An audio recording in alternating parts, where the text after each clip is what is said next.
ఇదిరా Indian army దెబ్బ అంటే దెబ్బ మీద దెబ్బ పడతలే. Hi friends, welcome back to our channel film Suresh. ఈ వీడియోలో మనం ఇండియా వర్సెస్ పాకిస్తాన్ వార్ గురించి మాట్లాడుకుందాం. ఇందులో కొన్ని పాయింట్స్ ఉంటాయి భయ్యా, గూస్ బంప్స్ వస్తాయి చూసుకోండి. ఇంకా లేట్ ఎందుకు, వీడియో అయితే స్టార్ట్ చేద్దాం. మెయిన్ గా పాకిస్తాన్ వాళ్ళు మనకి ఎక్కడికి వెళ్ళారో తెలుసా భయ్యా? అదే మామ, మన ఇండియా వాళ్ళని చంపి వెళ్ళి మోదీకి వెళ్ళి చెప్పుకోండి అంట. ఇప్పుడు వేస్తున్నారు కదరా మోదీ గారు, మీకు అందరికి దీపావళి లేట్ గా వస్తే మీకు మాత్రం చాలా తొందరగా వచ్చిందిరా. అది మీ అదృష్టం రా, మా ఇండియన్ ఆర్మీ చేతిలో చావడం. అండ్ అలాగే ఈ పాకిస్తాన్ ముండా కొడుకులు ఏం చేశారో తెలుసా భయ్యా? మన ఇండియన్ ఆర్మీ దెబ్బకి పాకిస్తాన్ వాళ్ళు జాబ్స్ రిజైన్ చేసుకుని వెళ్ళిపోతున్నారు భయ్యా. ఇదిరా మామ మన ఇండియన్ ఆర్మీ దెబ్బ అంటే. కొడుకులకు ఒక్కొక్కరికి ఉచ్చబడిపోతుంది. మీకు మాత్రం ముందుగానే దీపావళి పండుగ వచ్చేసింది చూసుకోండి. మళ్ళా ఇంకా లేదురా, మీకు పాకిస్తానే లేకుండా చేస్తాం మేమైతే. కానీ నిజంగా చెప్తున్నా, ఎక్కువ తక్కువ చేశారనుకో ప్రపంచ పటంలో పాకిస్తానే లేకుండా చేస్తారు. ఇది మాత్రం గుర్తు పెట్టుకోండి. కానీ మన ఇండియన్ ఆర్మీ అయితే ఎక్కడ తగ్గట్లేదు భయ్యా. ఇండియన్ ఆర్మీ ఆపరేషన్ సెందర్ అనేది మొదలు పెట్టింది భయ్యా. ఇది మొదలు పెట్టినప్పటి నుంచి పాకిస్తాన్ వాళ్ళకి ఊచకొత అంటే ఏంటో చూపిస్తుంది భయ్యా ఇండియన్ ఆర్మీ. ఇది మామ మన ఇండియన్ ఆర్మీ అంటే పాకిస్తాన్ కొడుకులకి ఒక్కొక్కడికి ఉచ్చబడిపోవాలి భయ్యా. ఇది మాత్రం మోదీ గారు మైండ్ లో పెట్టుకున్నట్టున్నారు. ఇప్పటికే పాకిస్తాన్ వాళ్ళకి దీపావళి పండుగ ఇచ్చి కొందరిని అయితే లేపేశాడు. రే మోదీ అంటే నేషనల్ అనుకుంటావా,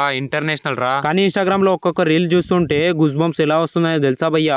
బాబా మెంటల్ మాస్ అరాచకం అంతే. ఇంకా ఎవడైనా ఇండియా జోలికి వస్తే ఒక్కొక్కడికి ఉచ్చబడిపోవాలి భయ్యా. అలానే చేస్తున్నాడు కదా మోదీ. మన ఇండియాలో కూడా చాలా మంది అయితే ఇలా అనుకుంటున్నారు భయ్యా. కాశ్మీర్ మనది కాదు అని చాలా మంది అయితే అనుకుంటున్నారు. వాళ్ళందరికీ ఒకటే మాట చెప్తున్నామమ్మా, కాశ్మీర్ మనదిరా. కాశ్మీర్ నీది నాది మనందరిది. ఇది మాత్రం గుర్తు పెట్టుకోమమ్మా, ఎవడబ్బా సొంత కాదు మన కాశ్మీర్. ఓకే ఫ్రెండ్స్, ఈ వీడియో కానీ మీకు నచ్చినట్లయితే లైక్ అండ్ సబ్స్క్రైబ్ చేయండి. అండ్ ఇంకోటి మామ, మోదీ పైన మీ ఒపీనియన్ ఏందో కింద కామెంట్ చేయండి. అండ్ ఇండియన్ ఫ్లాగ్స్ తో కామెంట్స్ మొత్తం నిండిపోవాలి చూడండి. Do like and subscribe.